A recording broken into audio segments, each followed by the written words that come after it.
Hi, my name is John, and this is Business Update. In this week's episode, we'll be talking about the thing with the European nations mandatory for requiring all your devices, in particular smartphones, to use USB Type C. Now, obviously, this has a major impact regarding the Apple company, who uses a proprietary Lightning cable. So, regardless of what Apple thinks about it, they have to change, or there's a loophole here. We'll talk about that. Next is we'll be talking about the result between what happened between Apple versus Epic. The court case has now concluded.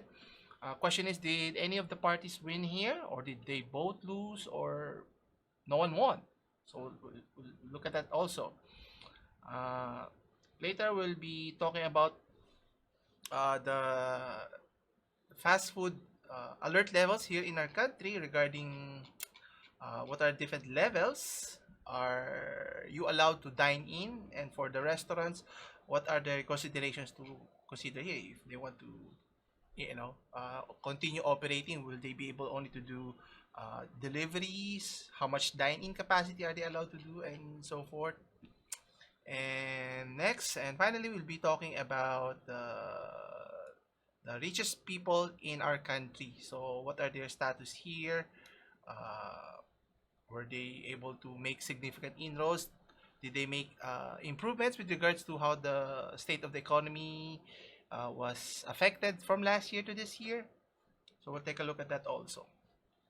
Anyway, so to start, as mentioned, so the issue for the EU to propose a universal adaptation of the Type C cable is, I think it's important. And no, I think no matter what Apple tries to say about the usage of their proprietary lighting, unless it has a better feature that it offers over the functionality of what a Type C does in terms of its ability to be able to insert interchangeably in any sites, make it easier.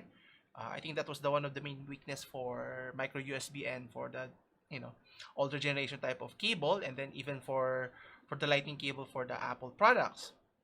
Anyway, according to the European Commission, let's see here.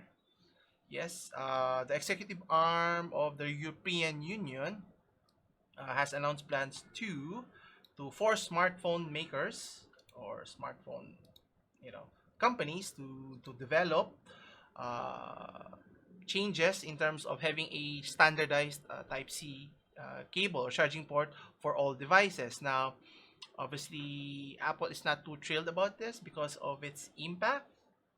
Not only that, it has to be applied now in other devices such as you have tablets, headphones, speakers, consoles, and whatever technologies you can come up with. And obviously, this has significant ramification. Now, obviously, for a consumer standpoint, it makes sense because it makes it more easier. And obviously, the capability of a Type C is tremendous compared to previous types of cable. You can use it for external charging, for connecting to your monitors, and to some aspects, if you have a Thunderbolt Type C connector, you can connect to your PC to an external GPU, which is, I think, gives a lot of flexibility or options for the consumers. Now, obviously, for the company Apple here, this is not good because obviously they created their own proprietary cables so that they can exclusively sell those cables and make them a lot of money. But obviously, unless they can state a case that it's not just for e-waste per se, but also it has some features that the Type C cannot do, that's why they're pushing for that. Anyway, so making manufacturers to be able to integrate those cables, fast charging capabilities, interoperable. So regardless of the cable that you're using, if it's standardized, you can use it in any of your device. In my case, I use most of my devices now, which relies on Type C. So from my headphones, my Sony headphones, then I have my Samsung smartphone, then I have a tablet that I use, and then my laptop uses a Type C. And you can see even my console for the Switch console uses a Type C cable. So it makes it easier to just bring one type of cable to rule them all, so that if I'm on the go, I just have to bring one, And obviously the power bank would be an issue here if it can power up a laptop, but that's another different issue here. And what's interesting here, they'll be required to provide information to customers about the charging standards for device support. So obviously right now, to have fast charging capability on your smart devices, you have to have the cable necessary to be able to transfer the power, as well as the charging adapter to be able to do that. So not having one of those two components will not be able to maximize or utilize the features here. Under the said proposal, customers will be able to buy new devices, but without an included charger, which is the downside of all of this. Now, if it's making it standardized, I'm all for it here. Now, one of the main loopholes that I think Apple can see here is because the proposal only focus on wired devices here, not the wireless charging capability. So if Apple were to offer a wireless phone, which is I doubt it, because the technology right now is not yet up to par. If you think about it, they offer wireless charging, but it's not at the same level if it's wired directly to your devices. Now, but if Apple were to release that, they can bypass that loophole. But I don't think, transferring of data, you could just rely on Bluetooth technology to do it as effectively and as safely as a hard cable that you're using for transferring data here. But if they can get away with it, if people are willing to buy, again, it all boils down to customers' ability to accept the fact that wireless charging or wireless transfer of data is acceptable or not. Because if they don't put a port for you to transfer files, that would make it more easier, vulnerable for others to attack your smartphone devices here. Now, according to the European consumers, were frustrated long enough because of the incompatible chargers piling up in their drawers, which is, based on my experience as well, from all proprietary micro USB, mini USB, and the likes. So, and the industry was given plenty of time to come up with their own solution, but obviously they had an agreement of sorts to unify the capability of the charging cable, but obviously Apple deemed not necessary to follow. Obviously, it would be detrimental to their bottom line, which we have another topic we'll be covering in a bit. And obviously, the efforts for smartphone manufacturers to use same charging standard date back as early as 2009. So it's almost more than a decade that they've been pushing in. Now, obviously, the main players at the time, you have Apple, Samsung, Huawei, and Nokia. They all signed a mandatory voluntary agreement, but obviously, only Apple was the holdout here, and adapting using different types of micro USB 30-pin adapter to make it more difficult for users to use other standardized cable here. Even Apple stated that they disagreed with the proposal here, stating that they remain concerned that the strict regulation mandating just one type of connector stifles innovation. Well, as I mentioned earlier, if you come up with a better cable, and if your cable is superior, then people would adopt it rather than the other way around. If you have a inferior product, then why would people adopt it? Forcing them is just a way of limiting their option, which I think gives credence with the court case between the Apple and Epic makes sense if you think about it for the consumer standpoint. Anyway, they go on to say that rather than encouraging it, well, I beg to disagree with what they said here. And they also say that which in turn will harm consumers in Europe and around the world. How will that harm? Because the company themselves removed the functionality of having a charging cable, the charging adapter, and even headphones in your smartphone, stating that they're doing this for environmental purposes, but you're selling a separate package, which tends to generate you more profit, and it benefits your bottom line, not necessarily benefits the environment per se. So, it gets kind of confusing with what they're saying based on their actions. And speaking of for the betterment of the environment, creating more e-waste where people have to spend more money paying for extra accessories here. So think about it. If your laptop has the capability to use USB Type-C, why can't we adopt that, or why can't they adopt that in their smartphone devices there? but only time can tell if Apple will follow suit here, and hopefully even the American government will see fit that I think it makes sense for consumers to make it easier rather than making it difficult. Anyway, speaking of Apple here, they were in a court case, as mentioned before, with Epic Games, producers of the game of Fortnite, right, which they were banned for violating their policy there.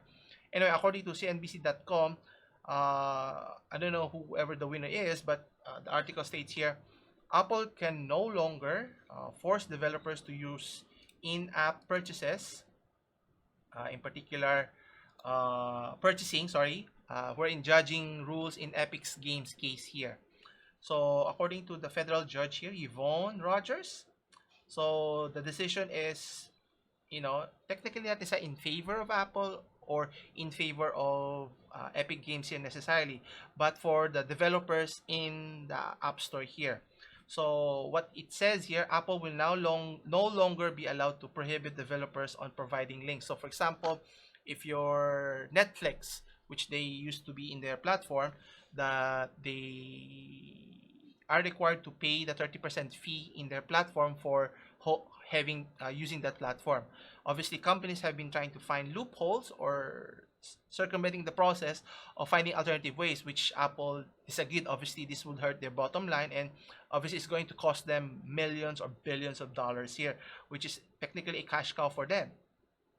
So the developers can now provide links other than the App Store for communication as well as payment for their services. So imagine for gaming, especially for Fortnite, where they use microtransactions there, and then for them to give the option to, well, what Epic is stating there, they would be able to reduce the cost, which unlikely, but obviously gives more profit or revenue for the game developers here. But this is more important for small developers here, because for every purchases that they make, they have to share a cut with the platform, which is Apple here.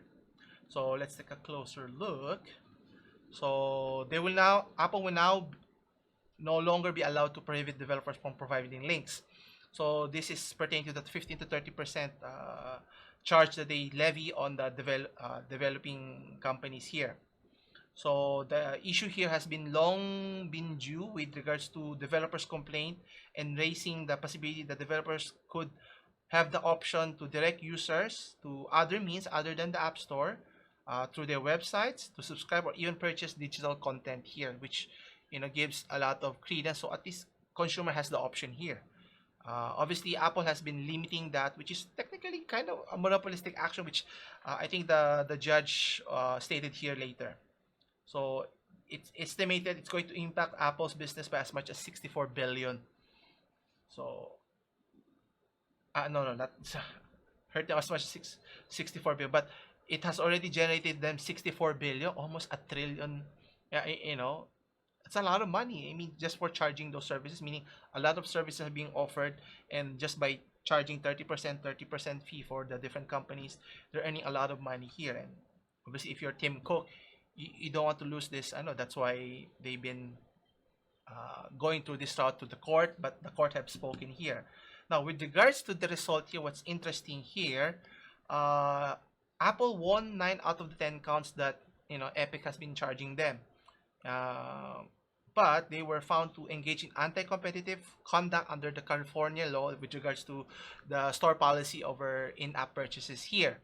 And this will only take into effect later this year in December. So they're still making money out of it. And the judge goes on to say that the courts concludes that the Apple's anti-steering provision hide critical information from consumers and illegally stifle consumer choice, which is the whole point here, because not giving option, if people want to use unsecure payments, then that's their prerogative. But the point here is there should be choice for the consumer here. And if Apple is trying to limit that or restrict that, then that's on them. Now, the other issues that was being levied upon the Apple, did not merit enough points there. And then the judge goes on to say, coupled with Apple's incipient antitrust violations, so meaning there's precedent in their antitrust issues in the past. That's why the case for Epic Games, I think for the antitrust issue should focus more on the holistic aspect of what Apple is actually doing, not just on the gaming aspect here. The judge goes to say this anti-stealing provision are anti-competitive, and a nationwide remedy to eliminate those provisions is needed or warranted, as in the case. Which that's why she goes on to say that they have to give developers a leeway or chance for being able to find another alternative means for payment here. Now, as for the company Apple, she goes on to say that based on the case that was presented, they are technically not a monopolist in terms of saying that success is not considered illegal if they're doing really well. But I think the side on Epic Games did not make a strong case regards to other actions with their other products, their activities, not just in the gaming app store, but in their other divisions on how they're trying to go to other industries like in the streaming services, producing films and all of that. Obviously, they're trying to streamline their services not just to your smartphones, but all the way to your doorstep in your televisions or smart TVs here. Anyway, she goes on to say that the decision that she disagreed that both Apple and Epic Games over the framing that the market Apple allegedly dominates. So uh, technically Apple doesn't dominate it because they have Google on the other hand, but in terms of the iOS platform, they're the only player there. And obviously, if you don't want to reach, if you want to reach the millions and millions of users there, you have to play through Apple's ecosystem here. But it is what it is. Then the judge goes on to say the digital mobile gaming transactions, not all iPhones. Come again? Sorry. Rogers or the judge found that it was digital mobile gaming transactions, not all iPhone apps. So meaning it covers a wider range. So not technically iPhone is at fault here, but obviously it goes beyond that than just the payment system here. But in terms of Apple being able to dictate who can play in this, who can come in the store and who does not. And obviously there are vagueness in their policies, how they treat their partnership with regards to the developers, and it varies from case to case. They give exceptions on in the case of, let's say, in Amazon, they charge them a lower fee because of the strength of their customer base going to their platform. Then obviously it benefits Apple if tens of millions or hundreds of millions of users are in their platform using that their technology here. Anyway, what's interesting here is at the end, Epic Games will have to pay Apple for damages when it breach its contract here. So they still have to pay Apple as the 30% fee that they thought they didn't have to pay based on their arguments there.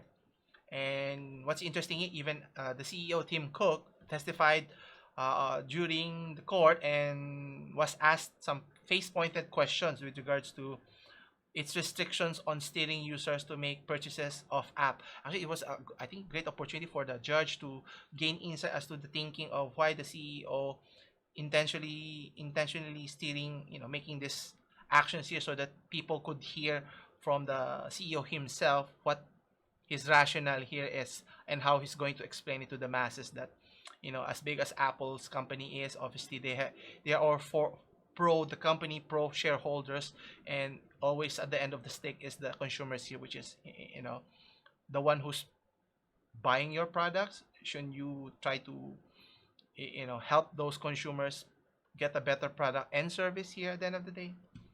But anyway, speaking of restaurants here, so we have here the the restaurants are having difficulty in terms of finding ways how to have some normalcy in terms of the operation because of the on and off relationship with the government in terms of restricting their guidelines in terms of who can eat dine-in, should they be allowed only to operate as a takeout delivery service, which is obviously we've discussed in the past that obviously for majority it's a supplement but it's not the main determinants here.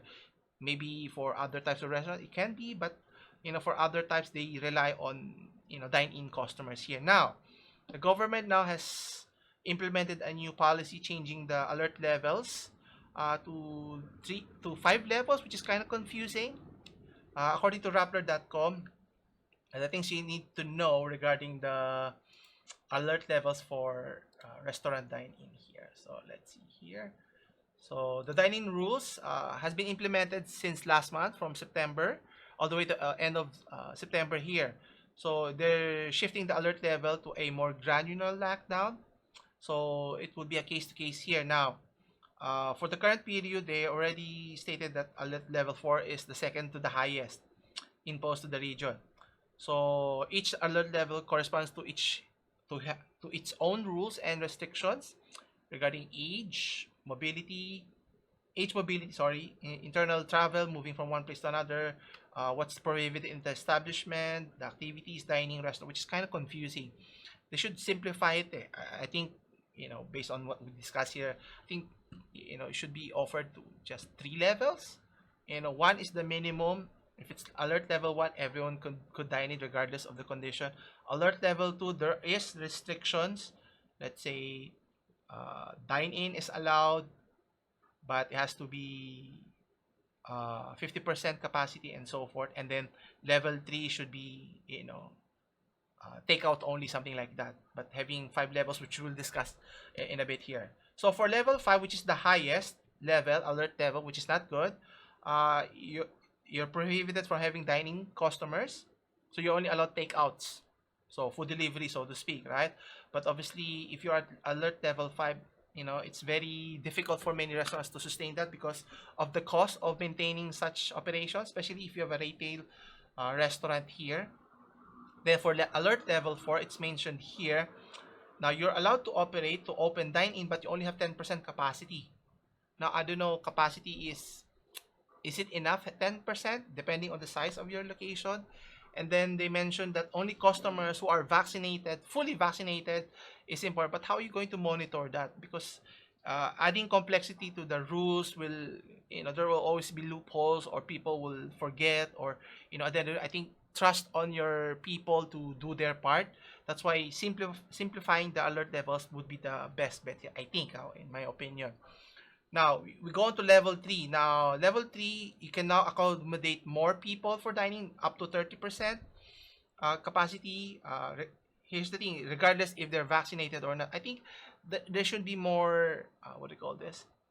There should be a designation of fully vaccinated or not. It's either you implement fully vaccination or no vaccination should be allowed, because it's very difficult. You need card there. The vaccination card could be forged. People could lie. What if they don't bring it?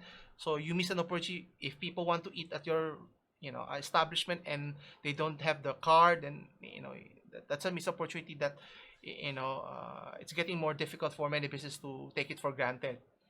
Now, in the allowed delivery, in addition to that, you're given additional 10% capacity if you have this so-called safety seal that the Department of Trade and Industry approves, which is, again, kind of confusing. You're adding more constraints, more requirements so that you're able to operate.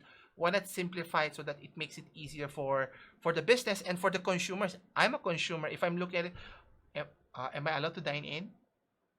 If you think about it, if the question should be, are we allowed to dine in regardless of our background here, if we're fully vaccinated or not? Now, obviously, we'd like people to be fully vaccinated for dining in so that there's trust. And obviously, it goes beyond what the purview the restaurants has to do here. That's the role of the government, right? To market it so that everyone feels safe and comfortable going out again, because we need to support the businesses that are, operating here. Now, going down to level 2 now. So here you have more capacity, up to 50% of indoor seating capacity, and additional 10% for the safety seal that we mentioned earlier. Now, it doesn't mention here if it's vaccinated or not. I think makes it simple. If you have level 2, and then the level 3 should be takeouts only, no 30% or 10%. It's kind of confusing. I mean, who's going to monitor that if you think about it? How would the government know if they're operating 10%, 30%, or 50%? Right? When you say 50%, based on this allotment or the space of the restaurant, you can see if half of it is occupied, then half of it is not occupied. It's easy enough. If it's 30%, you're looking at numbers, it's difficult unless you're counting them. I mean, is the government going to send someone to do the checking one by one? Obviously trust is important here. Anyways, for level 1 here, it mentions here that that's the lowest alert level, the least restrictive as mentioned. So customers or established are allowed to fully operate, no curfew restrictions, seating capacities, and even vaccination. And I think that's the goal here, to get to level 1. So I mean, from reading this article, looking at a different alert level from 1 to 5, it's kind of confusing, even I. So I think simplifying it would be ideal. Now, I don't know if 50% is agreeable for the many restaurants, but if level 3 is necessary, up to 30%. But is 30% enough capacity for restaurants to sustain themselves, for dining restaurants? Or maybe they should have that, as level 2. But either way, either instead of having 5, maybe 3 would be sufficient, so that's easier, regardless if it's safe to go out there and eat, and then there's moderate risk involved, and then there's high risk involved, so that people have an option to choose here, right? So if it's alert level 3, it's on you now, for the consumer to decide whether they want to dine out. So they can only recommend, not necessarily enforce it in a sense, because at the end of the day, it's up to the people to make their choice in terms of what's best for themselves and for their family here. Anyway, lastly, we have here the topic on some of the richest people in our country. Forbes has listed that some of them have risen as much as 30%. So meaning they've already recovered in terms of the difficulty that was happening or still happening with a pandemic that's going on. So the tycoons of the 2021 Forbes list, the 50 richest, stage a robust recovery here. So let's see here. There you go. So you can see here that their wealth rise increased by as much as 30%, almost $80 billion. So we'll take a look who's at the top of the list here now. I think some of the lists here are still familiar to many of us. So let's see here. Okay. Yes, there you go. So you can see the list here. Some are familiar names, big companies here. So you have the C, the SM group of companies here. The C siblings still number 1 with obviously a combined wealth of almost 17 billion here. Now, obviously, if it were individual wealth, I don't think they'll be at the top of the list. There'll be a lot of people close at the top here. But anyway, you have number 2, the real estate mogul and former, what do you call this? Politician here, Manuel Villar, who has net worth of almost $7 billion. Then you have Enrique Drazon, I think CEO of the ICTSI, net worth of almost $6 billion. Then you have Gokong Wei and siblings. So again, combined wealth of $4 billion. So it just goes to show you here. Now, obviously, these are the the best and the biggest companies in our country here, and obviously they tend to recover faster than other companies. That's why it's important for our government to support our small businesses here, because a lot of our business is still comprised of SMEs here, not the big enterprises that the list that we have here. So number 5, we have the Ayala family, Jaime Zobel de Ayala, who has a net worth of a little over 3 billion. Then you have the Uy family, Dennis and Maria Grace Uy, who has a combined net worth of almost 3 billion. And then Kat Yong, or Tan Kat Yong, has a close 7 of 2.7 billion, Andrew Tan with 2.6, Ramon Ang with 2.3, and the T siblings at 2.2 billion here. Still a lot of zeros behind if you think about it. So question here is, will this have a long-lasting effect for their business? Obviously, not necessarily, because if you build a robust business model or business capability here, it can weather a lot of storms here, and the question is how fast you can recover. But obviously, for our smaller businesses, that's not the case here, and obviously, it just goes to show here that might is power, might is wealth, and if you have the resources, you can stand reasonably well in terms of weeks, months, or even years. But obviously, the goal for any of those people in the top 10 that are listed here, their goal is to always keep on increasing their wealth here. And what they do there, will be something that we will keep a closer eye on, and see how they fare. And maybe you'll see some jumps. I think there were an increase here. I think the newcomers here we have from the Montenissen, I think. Yeah, is it right? The Montenissen. Yeah, I think from the IPO that they had early this year from co-founder of Miss Betty Ang, have jumped significantly, climbed to 18, increase of 20 spots here, and obviously made a lot of their people, billionaires overnight. So worth her wealth, she may not be at the top 10, but she has increased to a little over 1.4 billion dollars. And then you have also other newcomers, the chairman for Montenissen, Quifanus, who was close to 2 billion worth at number 11. And then the company CEO, Henry Cisanto, who was number 5, close to $800 million. But still a lot of zeros, right? And even the brothers Keng Soon and Peter Marr, who has a net worth close to a little over $400 million here. So meaning, obviously, having that IPO, 1 billion IPO, increases the wealth of your businesses here. And obviously, looking forward to other businesses to grow their business, not just domestically, but also globally here. Anyway, I think that concludes our discussion for today. So thank you again for watching. Come back again on Wednesday for more business update. And if you enjoy these types of videos or content, don't forget to hit the like and subscribe button. Also, leave your comments down below if you have any questions on any of the topics that discussed today. I'll leave the link in the description below. As always, I'll see you in the next one. Take care.